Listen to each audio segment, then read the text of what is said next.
We don't run out of energy because we're doing too much. We run out of energy because we're being too much of someone we're not. Isn't it strange how some people can sleep for 10 hours, take all the supplements, drink the green smoothies, and still feel exhausted?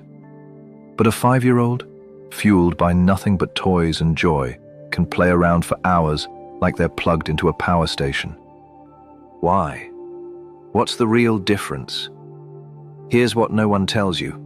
Energy doesn't just come from food or rest, it comes from being real. And the more we stray from that, hiding behind masks, roles, personas, the more drained we become, not just emotionally, but physically too. So stay with me until the end, because once you see what Carl Jung discovered about the psyche and chronic fatigue, you'll never look at your energy the same way again. Let's talk about something most of us are silently doing, every day. We perform.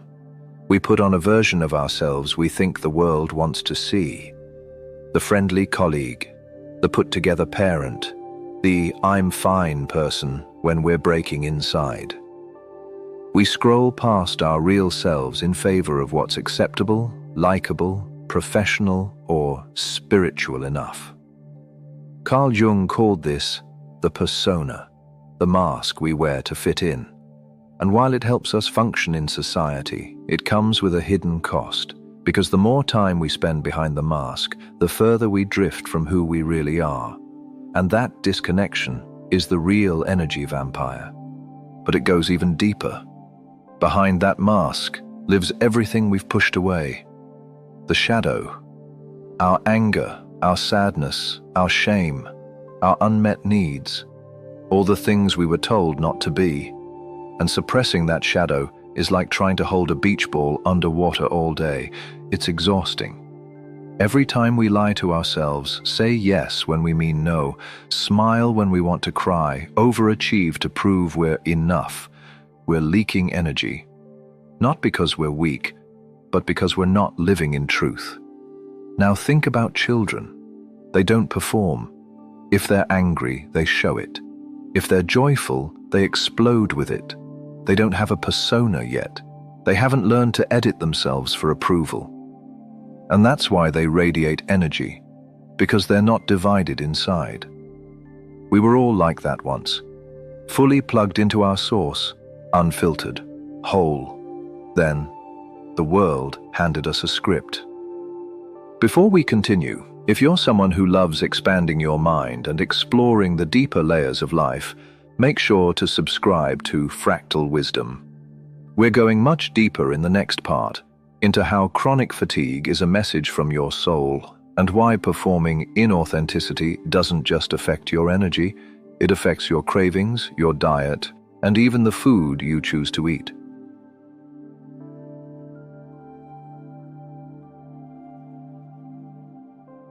So now that we've opened the door to the shadow and the persona, let's talk about food for a moment.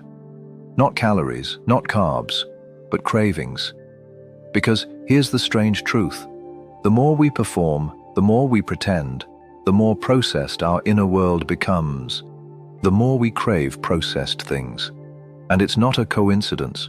When we're disconnected from our true self, we're not just emotionally tired, we're spiritually malnourished. And in that emptiness, our body starts reaching for anything that feels like a hit of comfort, identity, or control. So we binge watch, we doom scroll, we eat food that's not even food.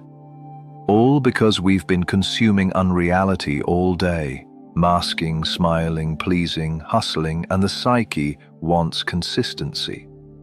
If you're being fake, it will reach for fake. Your diet becomes a mirror of your self-expression. Carl Jung's concept of individuation, the process of becoming who you truly are, has a ripple effect. It doesn't just make you feel better emotionally, it changes your desires. As we begin to heal, unmask, and reclaim the shadow, something profound happens.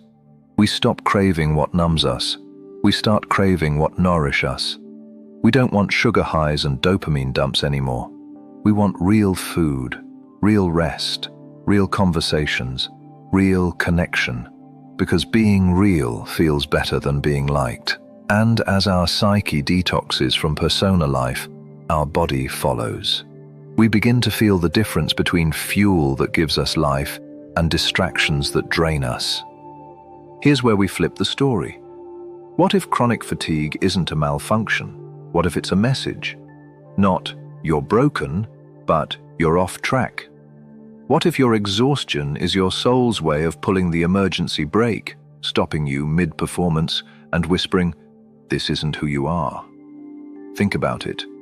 When you've had moments in life where you were fully you, maybe dancing, creating, laughing uncontrollably, or talking with someone where you didn't have to hide, did you feel tired afterward? Of course not. You felt alive. That's because energy flows when truth is present. Chronic fatigue isn't laziness. It's chronic self-abandonment. It's the body saying, "I can't carry this mask anymore." And now we're going into the psychology of performance and how the need to be liked creates an internal energy leak that even sleep can't fix. We'll also explore how emotional digestion is just as real as physical digestion, and how people who feel stuck are often digesting the wrong life.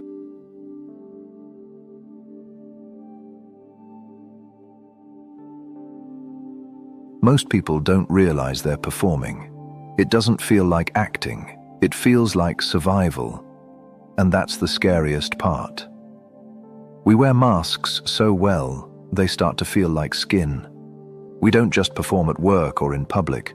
We start performing in our own homes, in our relationships, even alone in our own heads.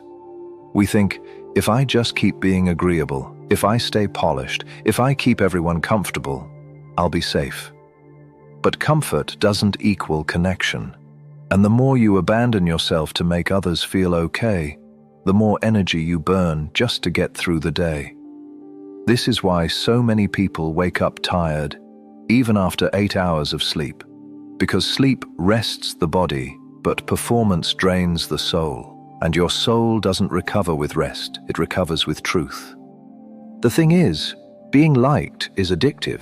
It gives a short burst of relief, a little nod of approval, but it's surface level. It's not real love. Real love happens when you're seen and accepted for who you actually are, not for the role you play. And until you break out of that loop of trying to be liked, you'll stay trapped in emotional debt, constantly overgiving, over-explaining, overthinking. This creates chronic stress, and chronic stress isn't just in your head. It floods your body with cortisol, burns through your neurotransmitters, disrupts your digestion, tanks your immunity. In other words, pretending literally makes you sick. If you've been pushing through the day like you're dragging 50 pounds of invisible weight, pause and ask, who am I performing for? Because behind that exhaustion is a deeper message, a calling, not to do more, but to be more yourself. So take a breath, because this is deep work. In the final part, we'll explore how your energy skyrockets when you return to your real self, and how everything from your food choices to your relationships begin to transform. Truth is medicine, and the cure for that chronic fatigue might be you finally coming home.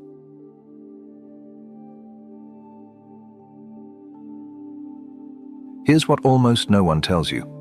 Authenticity is not a vibe, it's a power source. When you live from who you truly are, your energy doesn't trickle in, it surges. It's like plugging your nervous system back into the grid of life. You don't need caffeine, motivation hacks, or productivity apps. You need congruence. When your words, your actions, your desires, and your values are aligned, the exhaustion stops. Because you're no longer using your life force to maintain a character. Let's talk about food again, because this is where it gets tangible. When you stop performing and start feeling, you don't want fake food anymore. Processed foods are like persona food, dressed up, manipulated, artificially enhanced. And just like performing, they offer a quick hit followed by a crash.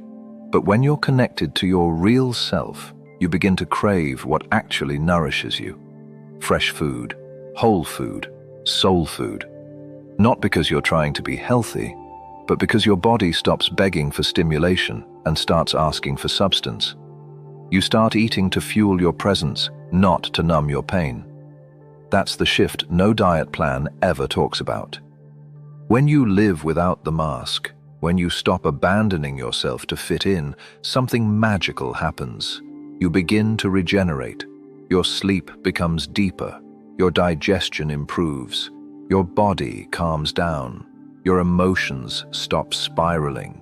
You become more efficient with less effort, because being yourself takes no extra energy. It's the pretending that burns through your reserves. Carl Jung said, "The privilege of a lifetime is to become who you truly are." And I would add, the energy of a lifetime is found in that same place. If this video sparked something in you, if you're ready to stop leaking energy through performance and start reclaiming your life force, let's keep going. Subscribe to Fractal Wisdom and turn on notifications, because this channel is all about remembering who you are beneath the masks. And if this resonated, share it with someone who's tired, not just in body, but in soul. Let's start healing by being real, because the real you is unstoppable.